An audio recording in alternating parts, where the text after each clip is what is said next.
I remember being at my mother's one day and she said, something bad is going to happen to you. And I said, what's that, Mum? She said, if you don't change your ways. I was heavily into alcohol. I was running away from the skills I had, basically. And I said, well, that would be pretty bad, Mum. I wasn't a very nice man. She went, it'll be bad. And so that was on a Wednesday. On a Sunday at 12 o'clock, I died outside here in the ambulance. I went to bed, lay down in bed, lay on my side, and had the most dreadful chest pain. I got up and I did some press-ups by the side of the bed, and it must have opened the artery up in my heart. And I got good blood flow, went back to bed, lay down in bed again. Oh, most incredible pain again. Got back out of bed, did some more press-ups, went back to bed. Within seconds of being in bed, my body was telling me, you're in trouble. There's something wrong. And I remember pulling my legs over the side of my bed. I was living on my own at the time. And I remember saying to myself, you're in trouble, Ray. You're in big trouble. And I got up, went downstairs, and I turned the living room light on. And my cat looked at me. And he had this look on his face of, wow, you look really rough. And I remember looking at him and going, yeah, my cat was called Bill. I went, yeah, I know, Bill. I feel really crook. And I had a cordless phone in my front room. And I thought, I have to call an ambulance. I couldn't breathe, literally couldn't breathe. And here in the UK, to call the paramedics, you hit 3 9s. I hit 2 9s, and the next thing, I blacked out. And so I'm lying on the floor. And I had saved my cat's life about 3 months beforehand. He was being attacked by a dog, and I beat the dog off. And I remember pointing to my cat saying, you owe me one, dude. You owe me one. Right? So I'm lying on the floor, unconscious, probably waiting for the final cardiac arrest to finish me off. And I'd smelt something, and this rasp on my nose. And it opened my eyes, maybe come around. And I've opened my eyes, and there's my cat's face. He's looking at me. And the alarm bells are ringing in my head. And I remember thinking, you have to hit the last number, the last 9 for the ambulance. I hit that. And it was close to 12 o'clock at night. Got through to the operator. She told me to stay on the line, don't move. The ambulance is on its way. And so I live in a quiet town, and I could hear the ambulance off in the distance getting closer. Still got the operator on the end of the line. She told me to open the front door. I was a fit man, AJ. I tell you, a very fit man. That's what kept me alive. I got up off my sofa to open the front door, and I felt like I was 100 years old. I swear. I felt the life dripping off me, literally dripping off my elbows onto the floor. I got to the front door. I opened the front door. I went back and sat down with my cat.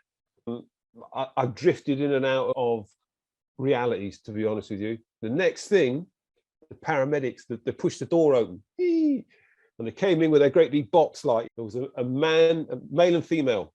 Don't remember the guy's name, but I remember the female called Rebecca. That was her name. And I remember him looking at me, and he went, whoa, you look a bit rough, fella. And yeah, I could hardly breathe. So they walked me out to the ambulance, like a 100-year-old man. And I'm in the back of the ambulance, could hardly breathe. I sat down on the gurney, and Rebecca was the one who was attending to me. And I kept for any of your viewers out there, one of the symptoms of a heart attack, stroke, severe heart event is that you'll start being nauseous, you'll start vomiting. Be aware of that. Don't just think it's something I had to eat. It's a common theme, which I soon found out. So I'm in the back of the ambulance. I said, I feel sick.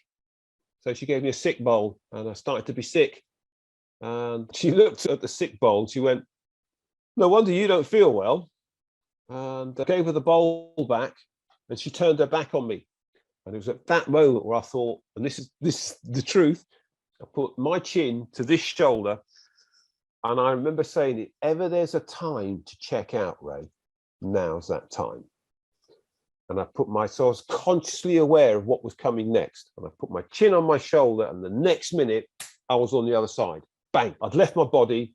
I was a tiny, sexless soul standing probably about 4 foot tall. I looked down. I had no clothes on. I could see my little feet there, and they were touching the grass. which was the softest fur that you can ever imagine. And the next thing that hit me was the wind.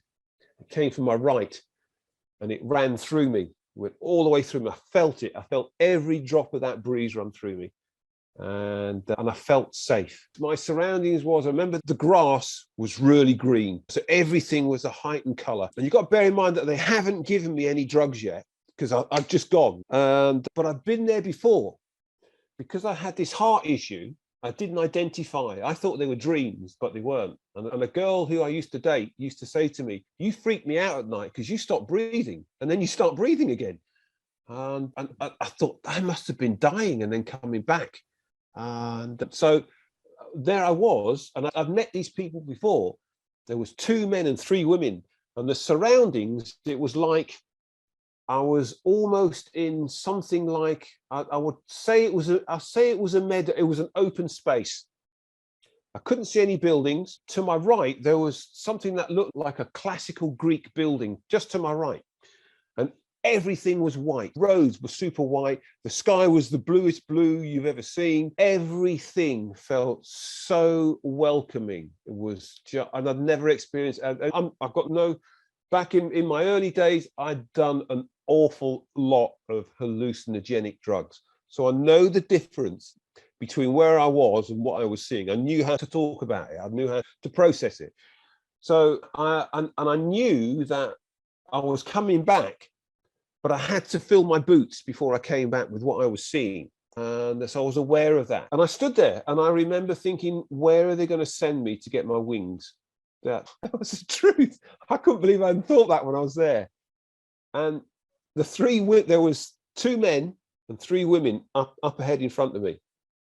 And the first woman turned. They were all dressed in white togas. The 3 women had white veils on their heads, but they were very tall. That was the thing that struck me the most. These people are really tall. And the lady turned and she looked at me and she smiled. And then she turned her head back and spoke to the woman on her right. She looked past the first woman. And then as she was looking past, the 3rd woman looked past her. And they all straightened up. The first woman says to a young guy, maybe about 45, something like that, grey hair, Raymond's here. And as she said, Raymond's here, I floated forward. And the next thing, I'm next to the other man who's got a brown book in his hand. And he looks like Santa Claus. Right? He's got a Santa Claus beard. Just like I said, all dressed in white, but he's reading this book. And I was hovering to where his shoulder was because I had the ability to hover there. I was now at his shoulder. And I looked at the book, but I couldn't see the words. And he didn't even look up. All he said was, he shouldn't be here. And he did that.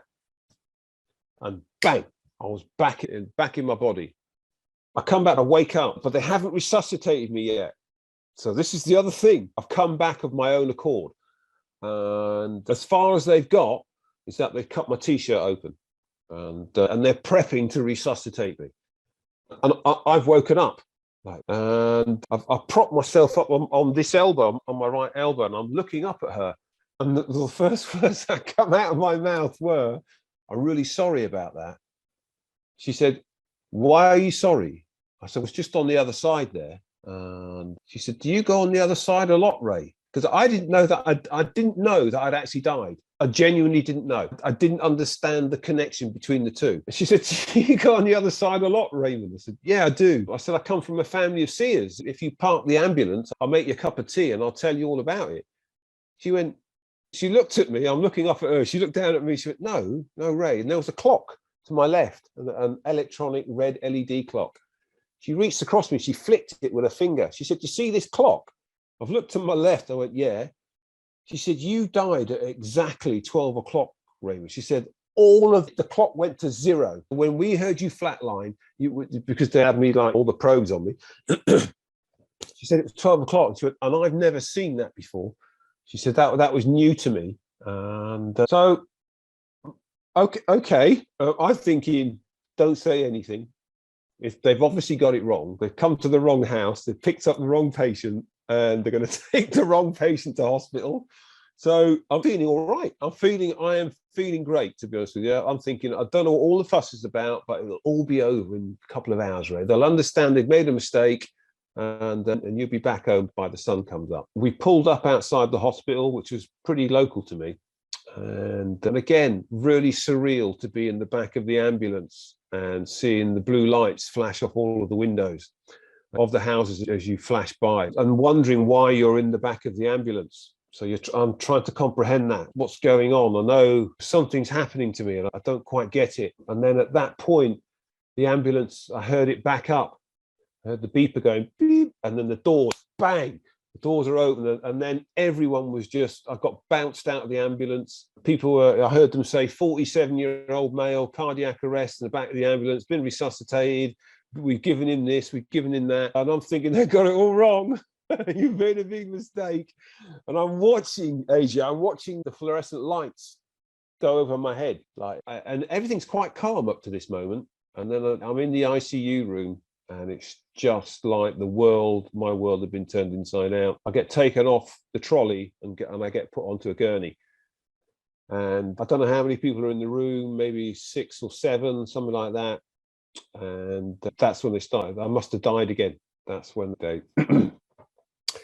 that's when it went from, this is all right, to, oh my God, wow. Oh, I felt the life drain out of me. I felt my body go cold. There was nothing I could do about it. I felt, it was almost as if I could see a life force draining out from the side of my waist. I watched it. I've literally watched it flow out like a river, and something moved in the ICU unit, which wasn't human. It was different. It wasn't of human form, and it moved. I watched it move from the right-hand corner of the room, and it moved along the wall. It was like a black shadow, like a smudge, but I knew it was for me. I knew that it was connected with me, and then I was on the other side again. I went to a place where everything was grey. Everything was a different shade of grey. And I was a little tiny soul. I moved along with a crowd of people. It was like a football match had ended. And the way people were really tightly packed together, I thought, where am I? And at that moment, I started rising. And as I started rising up between people's legs, I got to shoulder height. And there was this guy who came to see me from California Dave. And he's looked at me really startled, and I've looked at him really startled. And he said the same thing to me. Ray, what are you doing here? You're not supposed to be here. And I remember replying to him, I know, Dave, I don't know why I'm here. And I'm still rising. And as I'm rising up, I can now look above the sea of heads, and everyone has got their head down, and they look like they really have a really heavy loading upon them. And I remember looking at them thinking, oh, this is incredible. And I see the wind coming. The wind was something that it wasn't like the wind I'd met first time. It was like razor wire, and it cracked as it had a life of its own. It tumbled across the top of these people. At this point, it would just shatter into all these little bits of dust, and it looked like razor wire exploding. And so you've got to bear in mind that while obviously my heart has already stopped, so now the crash team are now working on me while I'm in a different reality. So they're working away on me. And the next thing I know is that my nose is on the ceiling tiles. I can see all of the little pimples of the ICU unit, and I'm falling backwards. I felt this sensation of falling backwards, and I've landed in my body with a real crash. And I remember waking up like feeling really exhausted. And I could hear the crash teams going, Ray, it's us. Stop fighting us. It's us. So I had two people on either leg and 2 people on either arm.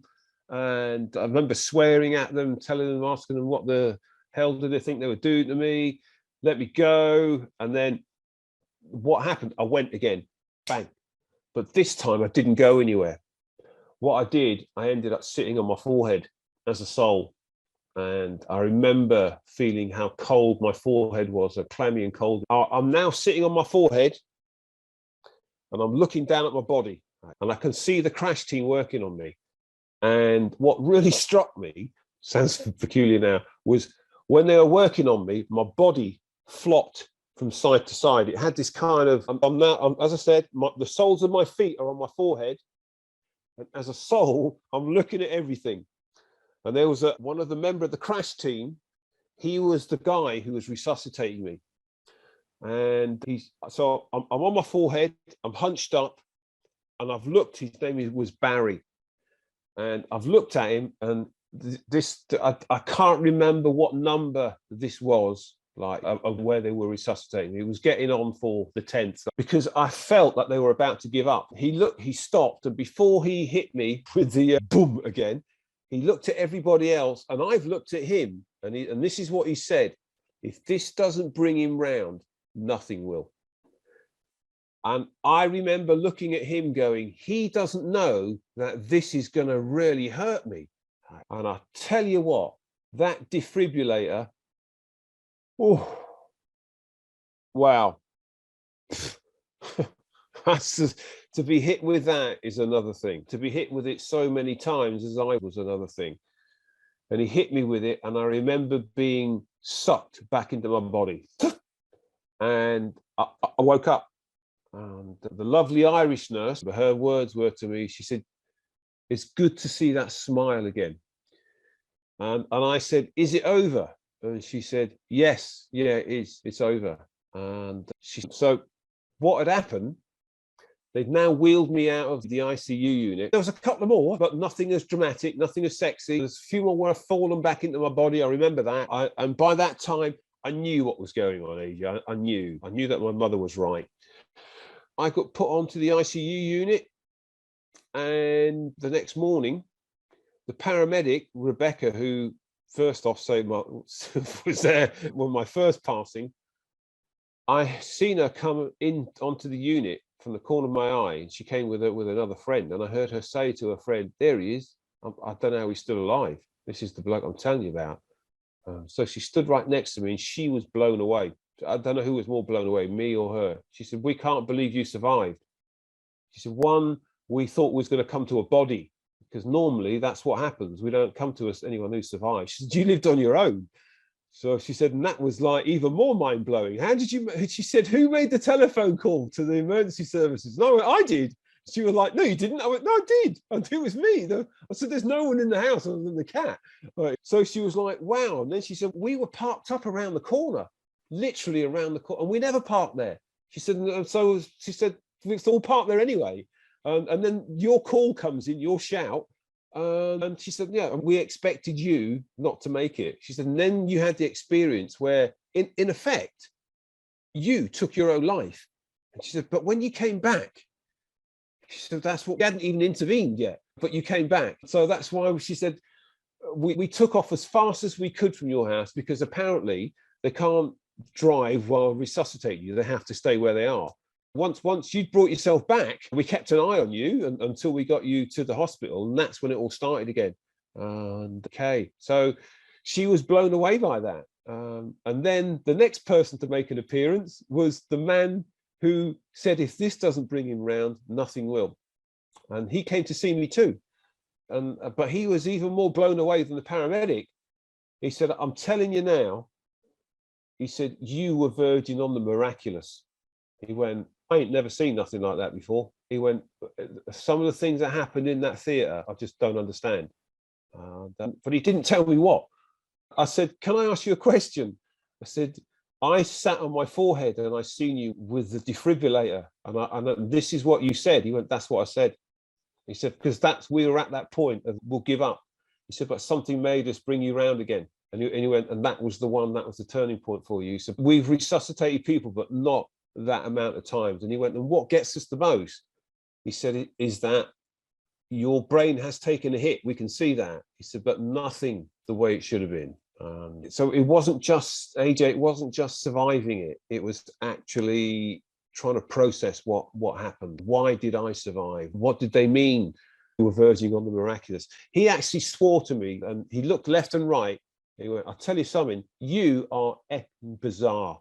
That's what he said to me. Those were his exact words. And I just thought, by that time, I was on morphine, my teeth were cracked, my ribs were cracked. Oh, wow, yeah.